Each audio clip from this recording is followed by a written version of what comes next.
이 아침에 하나님의 은혜가 더 풍성하게 임하게 되시기를 예수님의 이름으로 축원해 드립니다. 오늘 역대하 26장에 보면 유다의 우시야 왕에 대해서 이야기합니다. 우시야는 이제 그의 아버지 아마샤를 뒤를 이어서 16세 때 왕이 되었다 합니다. 아주 젊은 나이, 청소년 나이, 질풍노도의 시대에 왕이 됐다 하는 겁니다. 이제 그가 제일 먼저 한 것은요, 버려진 땅이 있었는데 엘룻이라고 하는 땅입니다. 이 엘룻이라고 불리우는 땅인데 다윗 왕이 에돔에게서 빼앗은 땅이고, 그리고 이제 여호람이 이제 그때 에돔이 반란을 일으켜서 빼앗긴 땅입니다. 자, 이 지역이 전쟁 지역이 되다 보니까 누구도 와서 살질 않아요. 그러한 땅이었는데 그의 부친 아마샤가 그 땅을 다시 회복하게 됐습니다. 그래서 이 지역이 완전히 황폐화되었는데 이 땅에다가 다시 건축을 해서 유다 성읍으로 합치게 했다는 겁니다. 또 그는 하나님 보시기에 아주 정직하게 행동했습니다. 5절에 보면요, 그가 그렇게 정직하게 신앙생활을 할 수 있었던 것을 5절에 단서를 붙였습니다. 보세요. 하나님의 묵시를 밝히 하는 스가랴가 사는 날에 하나님을 찾았고, 그가 여호와를 찾는 동안에는 하나님이 형통하게 하셨더라. 자, 스가랴는 하나님을 어떻게 섬기는지에 대한 방법을 왕에게 가르쳐 주었고, 왕은 그로 인해서 올곧은 신앙을 가지게 되었다 하는 겁니다. 앞에서 이끌어 주는 신앙인이 아주 좋은 신앙을 가지고 있어서 기도하는 법, 말씀 보는 법, 찬송하는 법, 이런저런 것을 잘 소소하게 가르치고 그것이 삶을 통해서 나타나게 하는 것은 참으로 귀한 사역이라 할 수 있습니다. 자, 그 후에 이제 블레셋과 전쟁을 했는데 그로 인해서 가드 성벽과 야분의 성벽과 아스돗 성벽을 헐었습니다. 그리고는 거기에다가 아스돗 땅과 블레셋 사람들이 사는 그 가운데다가 성읍들을 건축했다. 뿐만 아니라 하나님의 도우심을 입어서 블레셋 사람과 구르바알에 사는 아라비아 사람과 마온 사람들을 물리쳤을 뿐만 아니라 암몬에게 조공까지 받았다. 그리고 그 국경이 애굽 적경까지 넓어지게 됐다 하는 겁니다. 그리고 예루살렘 안에는 망대를 세웠습니다. 그 망대를 주축으로 해서 예루살렘 성 전체를 요새화하고 전쟁에 돌입할 때 전쟁에 빨리 나가고 빨리 들어올 수 있도록 그런 문을 많이 해 달았습니다. 심지어는 그 망대 위에다가 화살을 쏠 수 있는, 잘 쏠 수 있고, 그 다음에 그 위에다 투석기를 올려가지고 돌을 던져서 적군을 물리치는 그런 일을 하도록 했습니다. 뿐만 아니라 그 망대를 세우고 이제 광야에다가 망대를 세우고 샘을 많이 팠습니다. 그리고 경사지면 토지를 개발해 가지고 가축을 많이 길렀고 밭과 포도원에 농부를 보내서 일을 시켰는데 더 감사한 것은 왕이 그 농사 짓는 일을 매우 좋아라 했다 하는 겁니다. 자, 왕이 농사 짓는 것을 좋아라 하니까 백성들도 힘써 농사를 짓죠. 왕이 뭐 심는 걸 딱 백성들이 보세요. 야, 우리 왕도 뭐를 심으시네. 또 옥수수 심는 거 보세요. 야, 우리 왕도 옥수수를 심으시네. 나도 옥수수를 심어야지. 그러면서 농사 짓는 일에 전력을 더하게 되니까 사람이 바꾸는 일 없으면요 힘이 생기는 거예요. 그 힘을 모두 와서 나라의 경제를 부흥시키고 국방을 강하게 하는 그런 일로 나아가게 된 겁니다. 더 나아가서 이 우시아는요, 군대를 개편하고 군대 지휘관들을 세우고, 그러니까 이게 전쟁에 아주 효율적으로 임할 수 있도록 탁탁탁 체계를 세웠을 뿐만 아니라 무기를 만드는 그런 사람들을 세웠습니다. 무기를 개발해서 모든 군대가 방패와 그리고 창과 투구와 갑옷과 활과 물매를 주어서 잘 효율적으로 전쟁할 수 있게 그렇게 군사 한 사람 한 사람을 훈련시킨 겁니다. 이제 뭐 일반적으로 이제 오늘날 군인들은 뭐 총이나 잘 쓰면 되죠, 그죠? 눈 좋고 총 잘 쓰면 됩니다. 근데 그것만 가지고 되는 건 아니에요. 이 군인들은 다 단도를 가지고 있기 때문에 단도를 던지는 연습도 하고, 수류탄을 던지는 연습도 하고, 여러 가지 연습을 하게 됩니다. 자, 이렇게 해서 오늘 본문의 15절에 종합적으로 이렇게 말씀하네요. 15절. 또 예루살렘에서 재주 있는 사람들에게 무기를 고안하게 하여 망대와 성곽 위에 두어 화살과 큰 돌을 쏘고 던지게 하였으니 그 이름이 멀리 퍼지면 기이한 도우심을 얻어 강성하여 짐이었더라 그랬습니다. 여기 기이하다라고 하는 말은요, 뛰어나다 그런 뜻이에요. 뛰어나다, 비범하다, 기이하다, 놀랍다, 뛰어나다. 하나님께서 아주 뛰어나게 해주셨다는 거예요. 그 지혜와 명철을 뛰어나게 하셨어요. 예루살렘 전체, 유다 전체를 잘 다스리는 그런 지력과 지혜를 허락해 주셨어요. 전쟁에서 늘 승리할 수 있도록 유비무한의 그런 마음을 주셨고 무기를 잘 만드는 그런 능력을 가지게 됐습니다. 자, 우시아가 이렇게 예루살렘 성을 정비하고 온 나라를, 온 세계를 정비하니까 이것을 통해서 그 명성이 자자하게 됐습니다. 그런데 16절을 넘어가면서 16절 보세요. 그가 강성하여 짐에 그의 마음이 교만하여 악을 행하여 그의 하나님 여호와께 범죄하되 곧 여호와의 성전에 들어가서 향단에 분향하려 한지라 했습니다. 이게 문제죠. 아굴이 그렇게 기도하잖아요. 하나님, 저를 너무 가난하게 하지 마세요. 제가 너무 가난해서 남의 것이나 도둑질하고 그런 정말 잡류 같은 인생이 될까 봐 두렵습니다. 하나님, 저를 너무 부자가 되게 하지 마세요. 너무 부자가 돼서 하나님이 어디 있느냐, 그렇게 교만할까 봐 두렵습니다. 했습니다. 우리가 하나님 주신 부로 크게 되었을 때 그때 더 조심하고 더 신앙생활 잘해야 됩니다.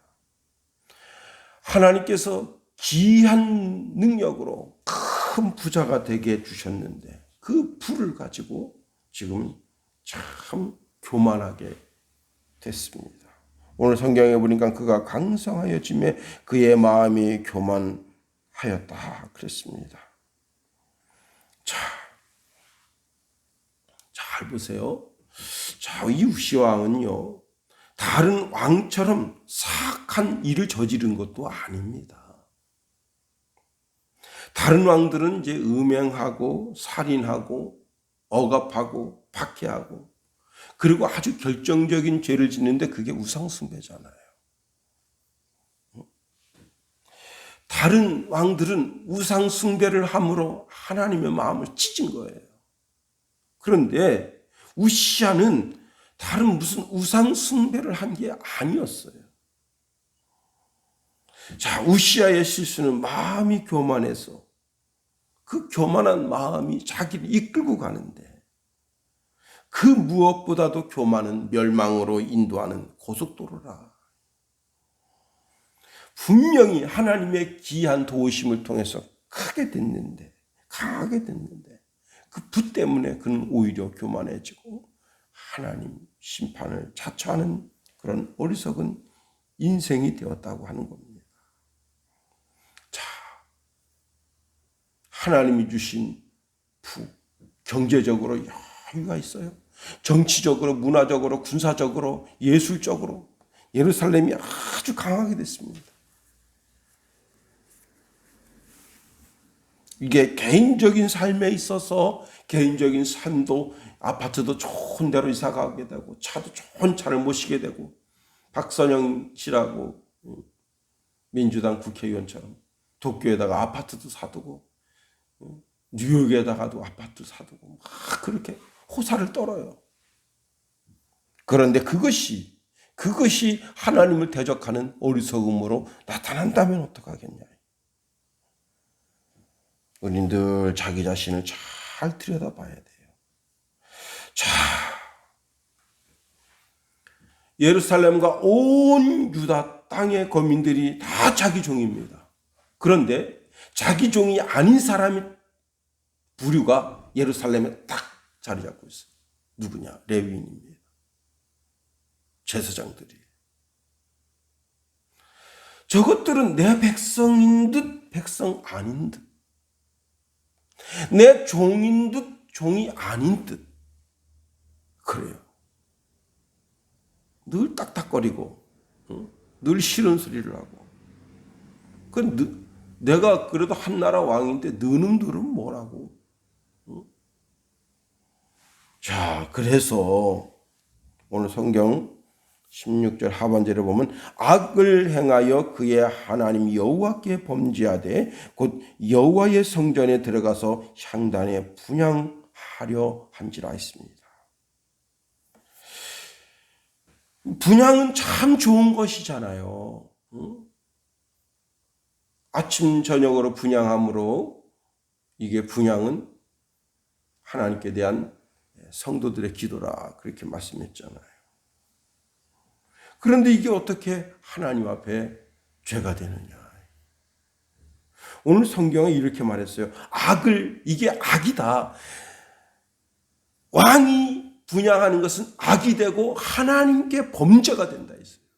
다시 말하면 그 전에 다른 왕들이 교만하고 악을 행하고 백성들을 막 짓이기고 그다음에 이제 결정적인 우상 숭배하는 그 이상보다 더 큰 죄가 뭐냐? 이것이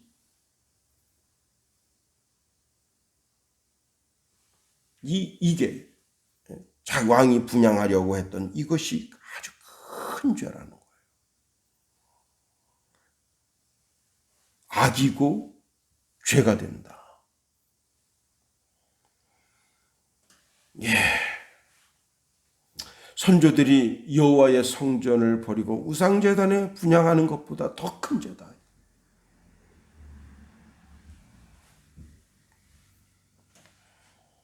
자, 오늘날 우리가요, 자칫 잘못하면 아주 교만해질 수가 있습니다.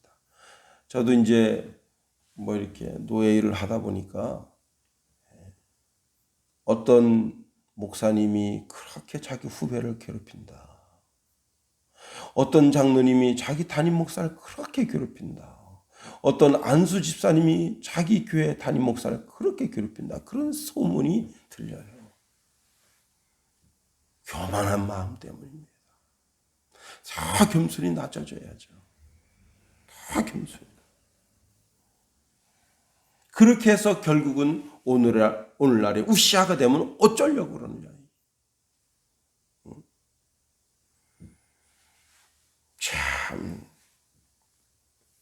성경은 교만은 패망의 선봉이라 하지 않았습니까?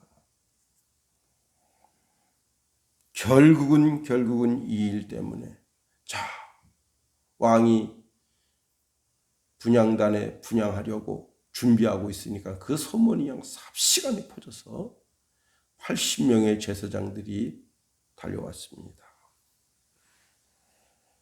그리고는 이제 그 가운데 오늘 성경에 보면 이렇게 말씀하고 있네요. 여호와의 용맹한 제사장이라 했습니다. 용맹하다라고 하는 말은 진실하다, 신실하다 그런 말이에요.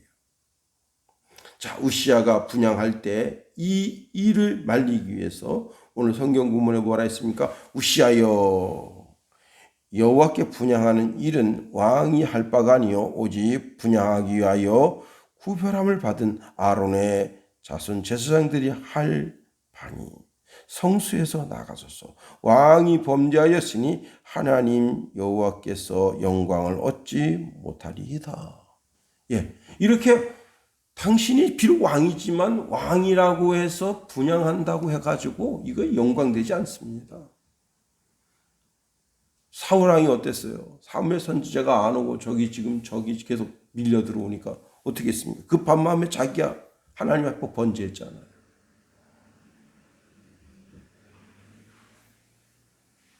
그게 망령된 짓이다. 도를 넘는 짓이다. 그게 하나님께 영광되지 못한다.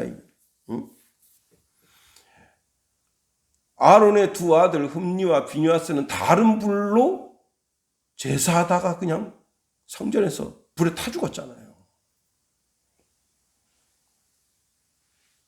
이처럼 위험한 일이 자기 도에 넘는 짓을 하는 일입니다. 교만한 마음을 꺾어야 돼요. 자기 마음에 있는 교만을 꺾어야 돼요. 우시아 왕이 하나님의 말씀대로만 살았으면 얼마나 좋았겠어요. 여러분, 하나님의 말씀이 최고 권위 있는 말씀이에요. 세상에 그 어떤 말도 하나님 말씀 위에 세워 놓을 수가 없는 겁니다. 예, 결국은 그 얼굴서부터 전신에 문둥이가 됐습니다. 죽는 날까지 별궁에 거하면서 아주 정말 인생 불행하게 인생을 마쳤습니다. 자, 이제 말씀을 마칩니다. 하나님이 주신 축복, 하나님이 주신 복록들을 잘 살펴보세요. 저는 하나님 여기까지 인도하신 에베네셀 되신 여호와 하나님 아버지 감사드립니다 하고 감사합니다.